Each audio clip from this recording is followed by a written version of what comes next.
So if we want to craft a message that is actually going to make a difference in policy, we need to think about both the content, but also the form in which we communicate that content. So to start with, thinking about the content itself, I want us to understand the role that our evidence plays in relation to other pieces of information and other factors.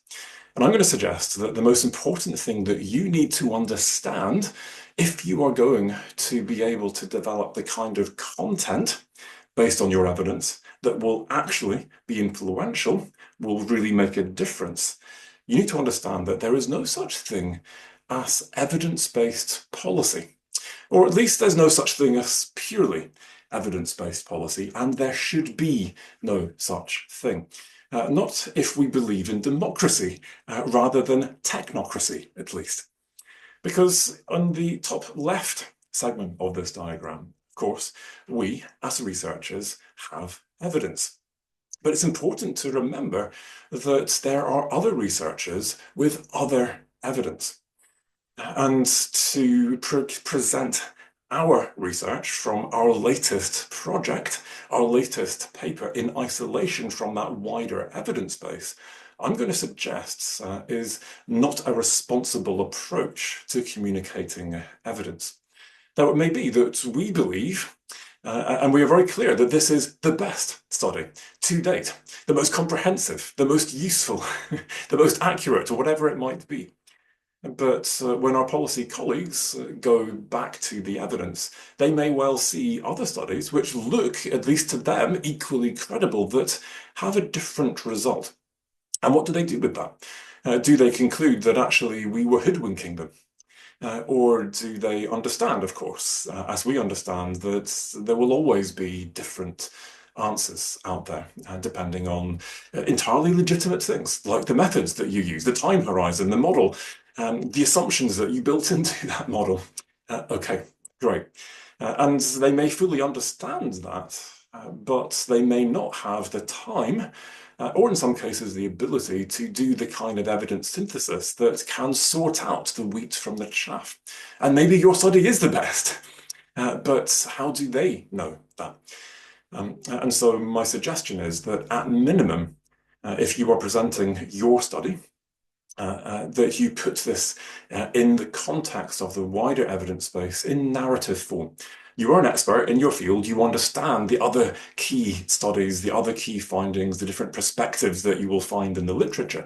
Let's give people a shortcut to that and put this now in context.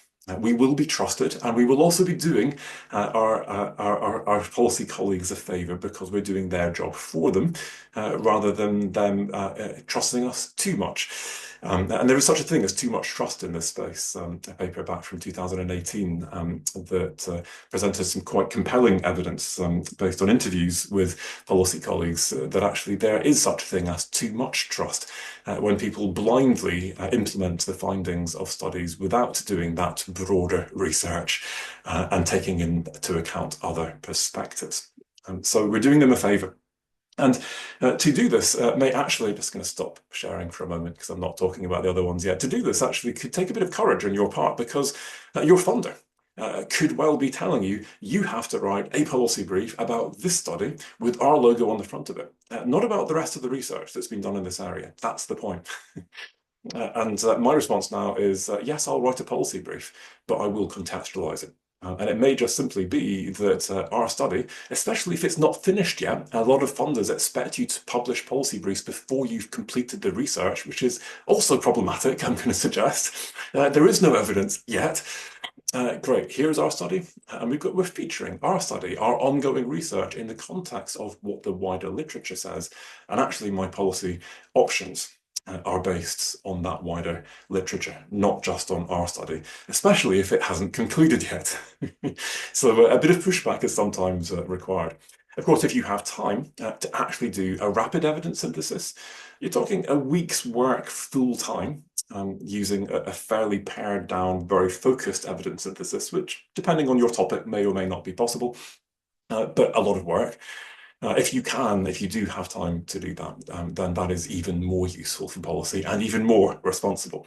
So I guess the first point that I want to make is we kind of go into this in terms of, right, I want to pitch some policy options. Clearly, I have to base this on my research. That's what my funder wants me to do.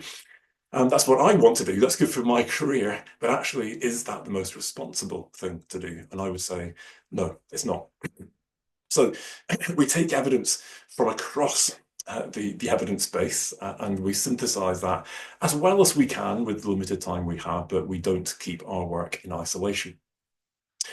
Of course, in addition to this, in a democracy, our policy colleagues should be listening to other voices than just the research community.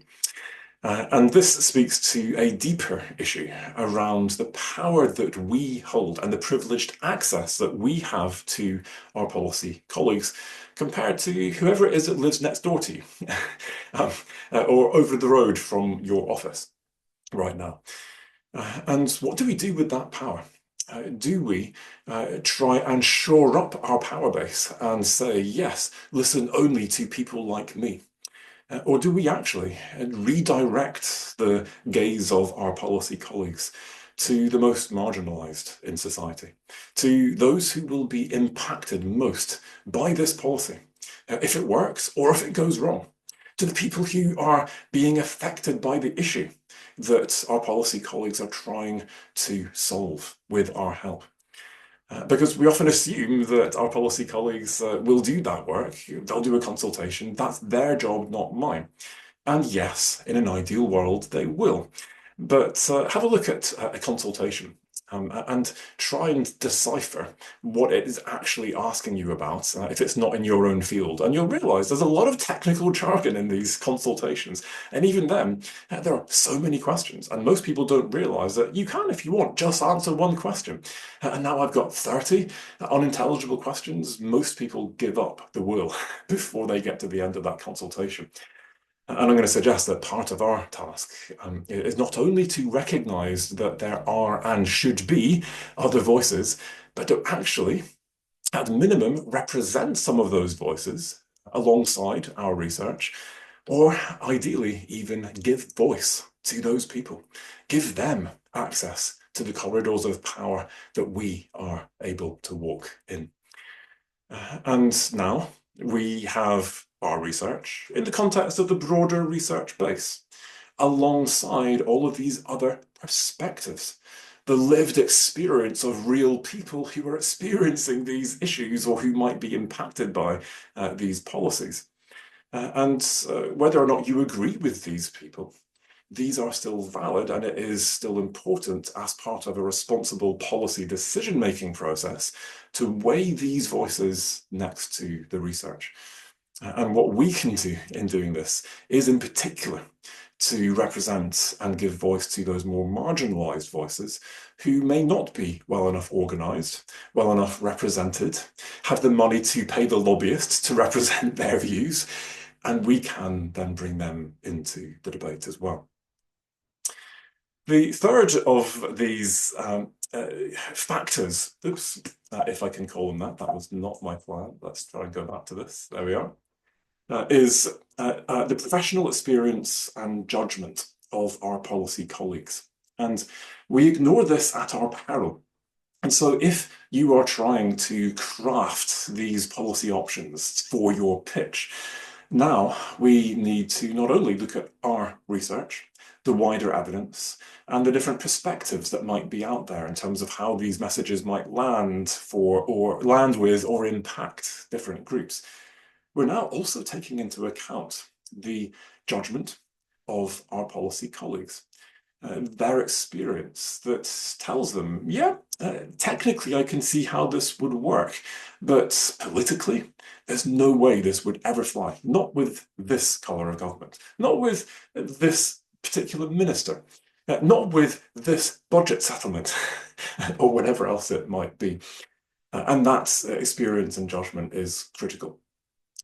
And so for me, this then pairs with this fourth idea that our policy colleagues can see not only those budget constraints, political constraints, they can also see the windows of opportunity that can help us not only get that message crafted and framed in a way that will be palatable to that minister, to this kind of ideology, if that's what's in power, to actually get this idea listened to and taken seriously. This is also now about identifying the timing. That actually, yeah, we now have a new minister who is open to these ideas for the first time. Now is the time for you to pitch that idea. No change in what you're going to say. It's all about the timing. And so you put these last two things together and you realize that actually, if you want that evidence-based message to really hit home and make a difference, that it is as much about the evidence as it is about understanding that context.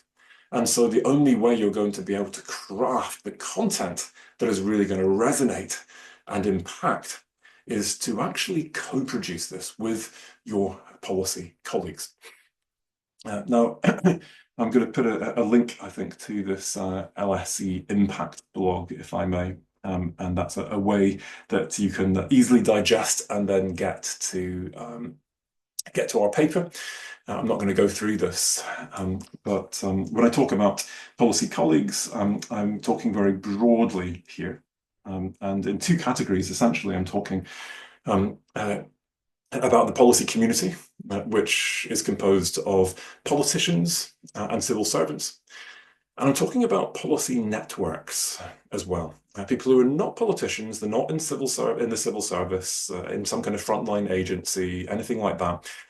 They are in charities, NGOs, think tanks, civil society organizations, private companies, industry, for example. But these are people and organizations that come in and out of policy influence as policy agendas intersect with their interests. And these people are often very experienced, have that same kind of instinct that we're looking for that we might not have, can spot those opportunities and constraints and help us to craft our messages. And if we can find people who we're comfortable working with, which is a challenge, and morally you have to really keep your antennae very, very tuned to what is right and not right in terms of who you can work with. But these can be really great people to work with to craft those messages in a way that's going to work. And that can include other academics, people who have experience in this policy area more than you do. And they're very easy to find, to take for coffee, and to probe for a few questions. So we're going to craft a message, but we're going to do so co-productively with help from our friends. Even if I don't have any warm policy contacts, at least from someone who's been there and done that before. So the first thing I wanted to bring out was this responsible approach to crafting the message that you are ultimately now going to pitch. I want to break for some discussion, some questions. We've got a few things in the chat. I think they're all introductions, but any questions, get them coming in the chat just now. And just to get our head around this, is this doable? Do you think you can do what I'm suggesting here?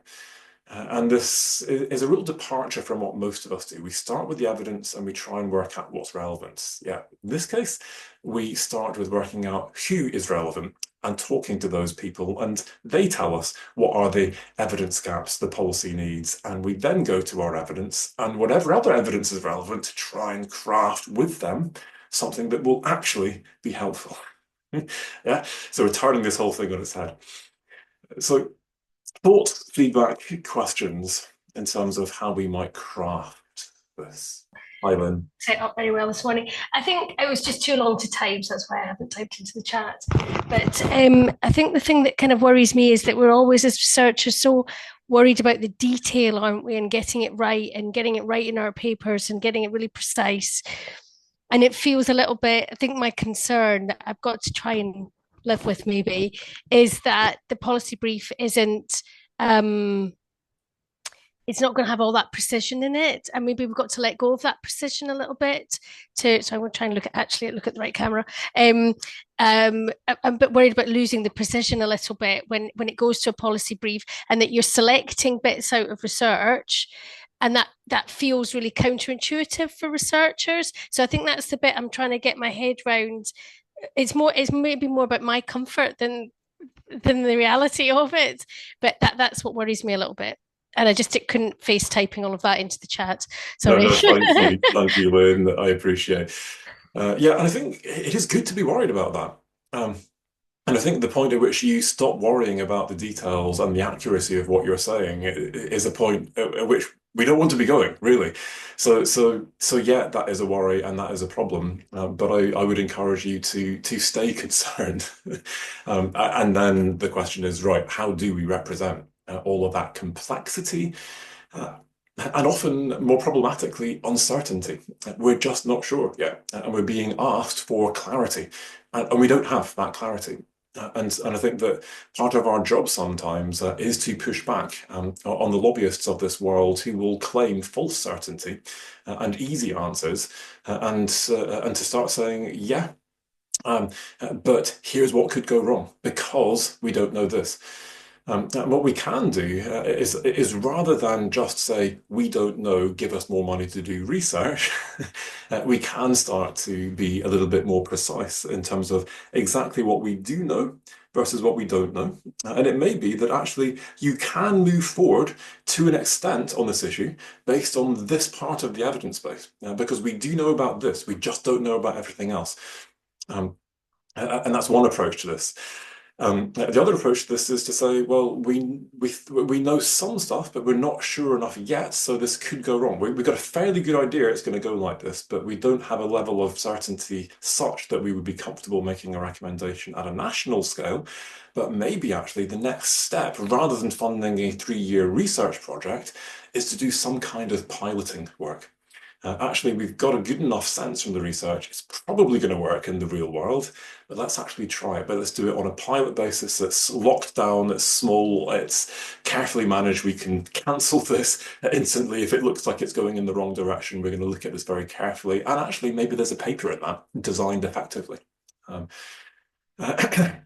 And when it comes to all of those things that we're not sure about, even if we can't do those policy pilots or pin that down, we can at least now do a bit of scenario work where we say, well, look, based on the evidence, if this is wrong, here are the things that could go wrong. And now this is up to my policy colleagues to decide what is the risk. But if these risks are big enough, we may then want to invoke the precautionary principle. And say, based on my understanding of the research evidence, if we're wrong, this is the magnitude of the challenge you might face. And therefore, my recommendation is do nothing yet. But we have an evidential basis for what could go wrong and therefore why you should do nothing yet. And I think there is still a precision to what we're saying here that gives people confidence compared to the just, we don't know, give us more money. Um, what are your thoughts, your reactions to that, Lynn? Yeah, I like that because we can't keep stepping away from policy, and a lot. Some of the work I'm doing just now is around sort of poverty and end of life care, and that's qualitative and very exploratory because that's where we are with the science there at the moment. But I know that we've got governments really interested in what we're saying around that, and I think that nervousness of pulling out one or two findings from the rich context of that feels uncomfortable. But I like what you're saying around, what are the risks, and if we've got this wrong, then what are the issues around it? I think, and then thinking about how we could test it out in some way beyond the kind of qualitative work feels like putting some of those sort of parameters around it feels like it could be really helpful. So that feels more comfortable. Yeah, I think it's the final thing I'll say on this is that you may or may not feel comfortable working off your expertise, but there is a decision that we all, I think, often have to make at this point, which is, well, the evidence goes so far. But here are all of the unknowns. And based on your expertise, you can make a very educated guess as to what could go wrong because you understand the complexity of that system, for example, and things that your policy colleagues may not understand. And actually, my experience of this is that your policy colleagues are often incredibly grateful because it's their job to spot those bear traps so that their political masters don't then get egg on their face when they fall into the bear trap. And they may or may not have the level of expertise necessary to be able to see all the things you can see. And so this is now going beyond. I can't point to a specific paper that says this thing will happen, but I can say based on that rich expertise and experience I have, that you should probably be watching out for something in this area. Yeah, and some of us will feel comfortable and confident enough advising in that capacity, others not. And I think it's important for you to decide what you actually feel comfortable and confident doing yourself. Thank Uh, you. I'm going to come to your point next, Chris, but first, Melissa, is this building on this point or is it a new one? It's kind of a new one. Do Okay, you can I mind just double hold checking on to that? that then? Is that okay, Melissa? Just to take it in turn, sorry. So, Chris, thanks for your patience. And yeah, one of the things I love, I'm a big fan of CCRI as a research unit. You work in a similar field to me, familiar with your work as well, Chris. And I love how applied and impactful your work is, but also your group's work. And it's because you're not afraid to take on that contract work. That is now, we're doing a project that is paid for by, say, DEFRA, Natural England, for example. Um, to answer specific questions that will feed into the development of a new policy or the implementation of an existing policy. And so this is hugely impactful work. However, there is now a closeness to your policy client that can get in the way of taking as evidence-based an approach as you would like. And I think for me, generically, the first bit of advice I would always give um, maybe not so relevant for you, Chris, but it's just to be very careful about the contracts that you sign. So depending on who you are working for in terms of consultancy work, there may be clauses in there that give the client the ability to prevent you from publishing your findings altogether, or to put a very significant delay into you publishing your findings, which can then be used for political purposes to go against the actual evidence and hush up what you've done until the decisions have been made and things are set in stone and we're going to do what we wanted to do anyway. um, and so being very careful about those contracts and getting someone with more expertise than you in a contracts office to really look at that and say, look, I want to make sure that I have the ability to A, publish, but also publish when I want. Without political interference. That's a critical thing to look out for before you get too deep. When it comes to it, though, what I found is that there is often a bit of a dance here, where our policy colleagues don't feel entirely comfortable with the findings for political reasons. But there are ways and means of still taking an evidence-based approach. And I'm going to give you two options, one of them with a short story. So the first one that I will typically take is to say, okay, uh, you're not happy with what we've said. Is there a legitimate reason that you're not happy with this? And actually to have the humility to say, you know what, maybe I took a quite blinkered approach to this and they've got a legitimate point. We didn't think about those other things. And actually we do need to go back and change our work because we need to expand our scope or, yeah, think about something we've missed. Yeah, so let's have that humility and consider that they might actually be right. The second approach, though, is yeah, to say, well, okay, to what extent can I keep my client happy whilst sticking to the evidence? And this is typically about reframing. So it may be that I'm able to present my evidence in a way which is more politically palatable without actually changing any of the evidence itself. And you can be quite surprised when you look at the options here, what you may actually ultimately feel comfortable doing that actually just keeps everyone happy, but is still now evidence-based. And I think the challenge that I face in this is I realize my own biases.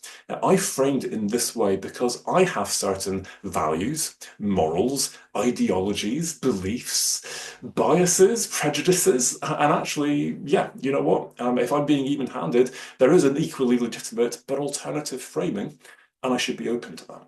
Um, the story to share is I got myself into a bit of trouble where I took funding from a government department and UKRI and a charity who was trying to lobby the government on the issue that we were researching. We did our research and the results contradicted what the government was planning to announce within the month. And our evidence was saying this, if you go ahead with this announcement, it's going to go badly wrong for you. The charity were like, yes, this is exactly what we thought. Now we've got the evidence. We want to go to the newspapers. At the same time, I had a civil servant saying, right, we've got a problem here because the minister is committed to making this announcement. And the nature of this is that we have no power over this. This has already gone to our opponents who have been lobbying for this the whole time, lobbying against the government. And this is basically more than the civil servant's job is worth. And so he was really worried about what is the political fallout from this. He's responsible. He went ahead and he funded this thing, and he's got no control over it. And now there's going to be headlines. And so I said to them, look, you're working with me. You trust me.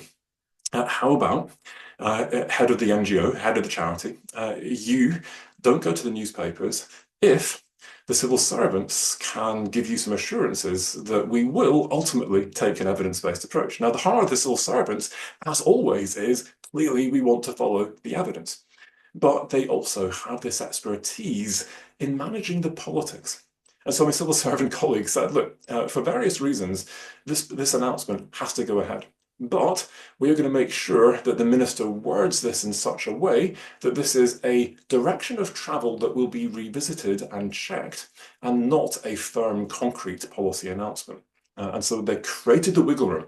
So the minister got to make his announcement and his direction of travel, which for whatever political, ideological reasons was important to him at the time. And they were then able to quietly U-turn later in line with the evidence. Now, the head of the charity was like, I'm going to reserve the right to go to the newspapers if this doesn't happen, but let's see. And sure enough, they married up. So I share this story just to give you a sense of how politically fraught this can become when you get into these kinds of relationships. So, Chris, what are your thoughts and reflections on this? And share some of your own experience, because I know you've got a lot of experience in this area. No, that's really useful, Mark, and I agree with you. It does take a lot of creativity, a good deal of humility, and as you say, to accept that there's other evidence out there, and there are other ways of viewing the same thing. In a sense, that my experience, as you say, I've been around this block a while, is that currently there's a little bit more speed in relation to these activities. CSRI, well, we're based in a university where are finding our feet alongside consultancies who work quite differently. And as I say, that distance between your client, a government agency or a department, it seems to increase. So you're there to do a job rather than sense to be well, I mean, obviously you're there to do a job anyway, but that distance, the sense between client and contractor, makes that co-developing that you were describing initially a little bit more difficult. They're under pressure from people above. You're under pressure in terms of time and deadlines. And co-developing, as we know, takes time. And you're right about the contract. We have someone who checks that very deliberately. If that bit about publishing is not in there, then we raise it. Roughly, they can't reasonably withhold, but that leads to much discussions. But once they understand that what you want is the evidence, many I find are interested and will happily be co-authors with you, which I feel is a really positive outcome, because they want that what you show there is that your evidence is peer reviewed. That's good for them in terms of their colleagues and their arguments, and they're making sure that has as much impact in their arena as possible. Again, understanding that they, as a co-author, would then have an input into how the evidence is presented, which usually is fine, but can become an interesting discussion. Yeah. So the climate is changing. That's why I really put the question. I didn't know whether you felt that, Mark, sense that, like you say, the conventional academic working with a government department, I think, is becoming much less. There's a much broader output. So we work with a wider range of colleagues from other places, but we also work with a wider range of people within our, with government departments and agencies, as you say, charities, etc. So all of that is becoming more diverse, which changes that initial relationship. But I like that initial, very much welcome that initial diagram. Really, I'm tuning in because I know the notion of how to present these things in webinars is different. And if you want to have that impact, then I want to be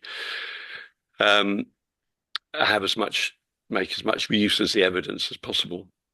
Yeah, totally. We are going to get to that main beat soon, but I think these are really useful questions. And as I was saying, no point in having all of the ways of pitching if your content is not right. So, Melissa, thanks for your patience. Over to you.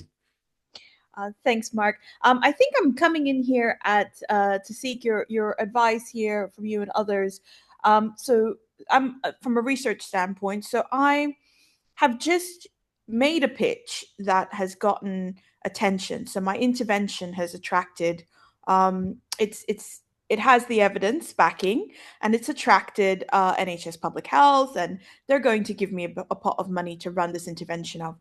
But I'm sort of in a position now where it's a bit more vulnerable because they want to bring in other partners to piggyback off of some components of tackling this particular public health issue that has not worked. So where former interventions have not worked and they have invested a ton of money, and they have found from my evidence that the route that I'm taking has shown promise. So they want to tack on and save face. This is what it's feeling like, elements of what hasn't worked before into this new framework. And I feel like I'm quickly losing ground as the researcher who's designed this intervention, where they want to change the shape of it. And at the same time, I'm also holding my ground of trying to present this evidence in a way where I can get longevity in the investment of us to run this out nationally. And also, I want to get a bigger kind of commitment to what do I need now that I'm at this stage to keep reassuring the evidence or supplying the evidence as it is being rolled out. And then they're like, well, we've adopted this intervention. We don't need evidence anymore. And I'm like, what do you mean you don't need evidence anymore? But you're hammering me about public funds. So I'm in this kind of delicate position where I'm still being asked to present this in seminars and online and to their partners. But I'm not quite sure what's the best strategy here. Yeah, that's really challenging. So to boil this down and to generalize, I think there's quite a common challenge where you have some evidence, but there are powerful vested interests that have their own evidence base to support their own alternative approach, and you would question those approaches and that evidence, but they are competing for attention. And as a vested interest, the most challenging vested interest is where government itself is vested, which is exactly where you are. And to challenge that can be incredibly difficult. And so yeah, I've worked in very similar areas in the past, and there is no one right or easy approach to this, I would argue. And in my experience, what is happening here is politics and power struggles, because these are vested interests. And so you have a choice of getting your hands dirty and getting deep into the politics and trying to influence this, which is generally the approach that I take if it's something I care enough about, or standing back from this and taking more of a purist's approach and saying, yeah, I'm not getting involved, but I'm doing the research and I will only follow this line of evidence, nothing else. And if you don't like that, and that means that I get sidelined and cut out of the conversation, then I accept that. And I bide my time and I wait for someone else to come along who actually is willing to look at the evidence that these people have been wrong for a long time. So I think your first choice is, do you go purist and hope for the best with the risk that you get sidelined, or do you get your hands dirty? In terms of getting your hands dirty, the first thing that I'd be doing is doing that 3I analysis, trying to find out who are the key influential players in this debate, who are the people who are shaping the decision makers' views on this. Who are those key decision makers, and can you start talking to them? So I had a very similar situation with Scottish Government a few years ago, where they had invested a lot of money in a particular consultancy who had a bunch of ideas that were just ridiculously evidence-based. And there was a particular civil servant who had made the decision to fund this group, who didn't want to lose face in terms of continuing to fund these guys and say, look, let's just give them a chance. Let's do this. Let's put this into policy, and it'll work. And me as the researcher saying, yeah, but if it doesn't work, this is how badly it could go wrong. And all the evidence suggests it's going to go wrong. And so for me, this was about then playing the politics internally of talking to his colleagues and understanding actually who might have influence over him. And ultimately, if this comes to it, who is his superior that I could appeal to say, look, in the public interests, you are wasting lots of public money funding a consultancy who's doing stuff which is just pie in the sky ridiculous. And if you follow this, I have legitimate concerns. And I actually ended up taking that approach because I could not persuade him to listen. And they said, the only way you'll get him to listen is if you go up off his head. He never talked to me about what happened, but what did happen was this consultancy stopped getting funding, and people started listening to the evidence. Now, that's one very specific scenario here, but the point is that you're doing that research to understand actually who has influence, now who has influence over the people who have influence, and can you play those political games effectively.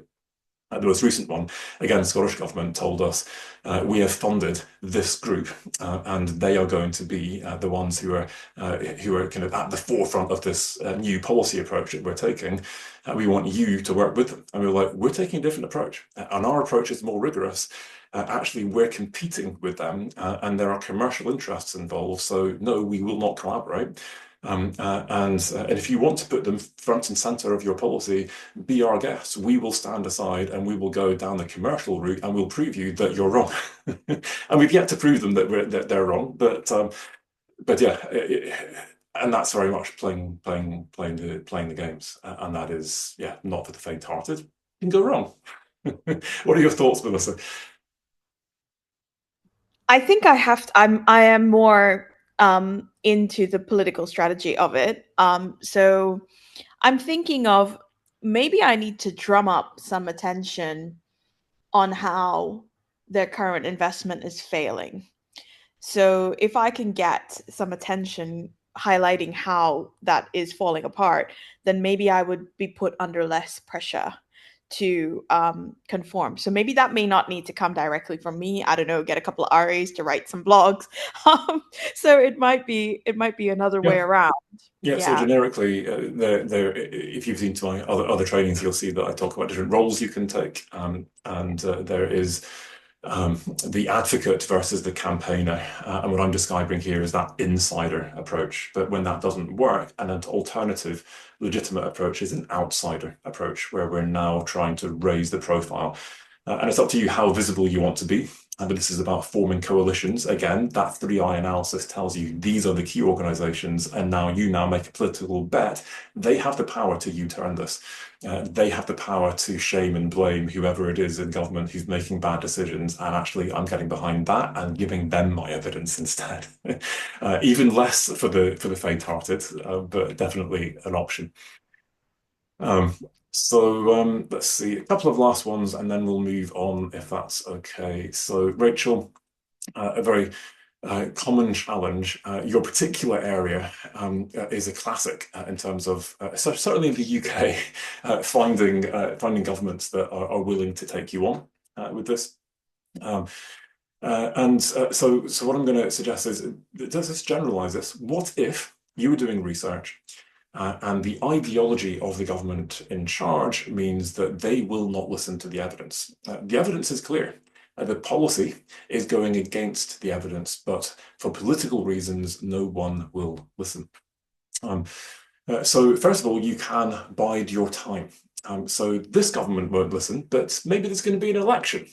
Yeah, in the UK, maybe not for some time, but in some contexts, it's about waiting for a new government. In other cases, it's about waiting for a new minister. That could be the change you need to make this possible. On an issue like you're working on, Rachel, maybe less likely. But if not England, then what about Scotland? And in this case, if this is a reserved issue, what about working with Scottish government on a policy paper for their post-independence policy on migration, where you are much more likely to get a positive reception? And that, again, is biding your time. Scottish independence, I think, is an inevitability, but maybe not within my lifetime. We shall see. So what about going to other countries that may be more receptive? And that's still impact. You're still helping people. And perhaps as the evidence piles up in those other countries that take that more evidence-based approach, that then adds fuel to your fire. And I guess for me, the last resort is, yeah, I can't wait long enough. There's nowhere else I can go in the UK or internationally. So we're going to now go with that outsider campaigner type approach and see if we can get that change through campaigning. And although that might seem like a distant possibility, if you look at history and you look at the changes that we have seen on really contentious issues, where we now have a very different political consensus, it is possible. It's a challenge, and again, a long-term project, but there could be hope. And I'll answer the two questions in the chat. So thanks, Amanda. The challenge of being a qualitative researcher, but trying to communicate your findings to people that have a different training, but more fundamentally, a different way of viewing what knowledge is and what constitutes valid knowledge, and hence evidence, or what social scientists would call epistemology. And the challenge then is that to provide interview-based, focus group-based, qualitative type research, because the numbers are so small, your evidence may be dismissed as not statistically representative and therefore not significantly, so not robust enough to base policy decisions upon. And those biases are real.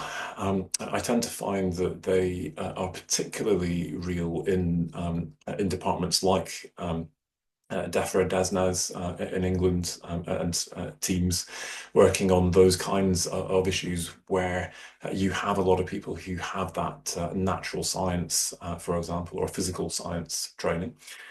Of course, people on the fast track in civil service could have any degree, and there are a lot of generalists, that's the whole idea. But if their original degree was something environmental, and that's why they've kind of gravitated towards there in terms of people in more senior positions, yeah, you can have a real problem in terms of being taken seriously. My personal views on this is I feel quite strongly that we need to educate people, and that seems quite patronizing, but I do actually believe that it is an evidential thing here, that people just need to understand the different forms of evidence that exist and their validity.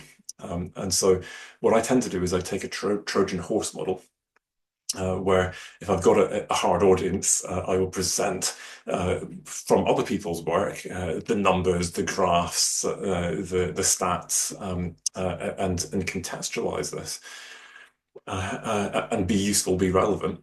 But then I'll explain the problem with all of that we can't answer the why question. And without understanding why, we can't make a wise policy decision in this area. Only by understanding what is causing these issues, or how this is landing with different groups or whatever, only by understanding that can we actually make responsible policy in this area. And that is not a question, that why question, that very often can be answered with numbers. And so that's why you need the qualitative. And so I'm actually selling this. I'm pitching why this is valid, and not just valid, why this is essential. And without this, you're going to make a bad policy decision. And then we're going to present that qualitative evidence, along with all of the different methods that we have used to ensure rigour, and giving them all of that reassurance. But it's almost a bit of a philosophy of science lesson built into this, to try and actually change those perceptions more fundamentally. And Angela, the other question about how to find these relevant policy routes, I think, yeah, you're doing the right kind of thing, and it is about doing that through eye analysis, and potentially starting quite broad in terms of academic colleagues, people in think tanks and charities who are more accessible. Often you've got PhDs, maybe part of a former PhD student, whatever it is. And you're trying to go through those networks first to get a sense of what is relevant, and take advice, essentially.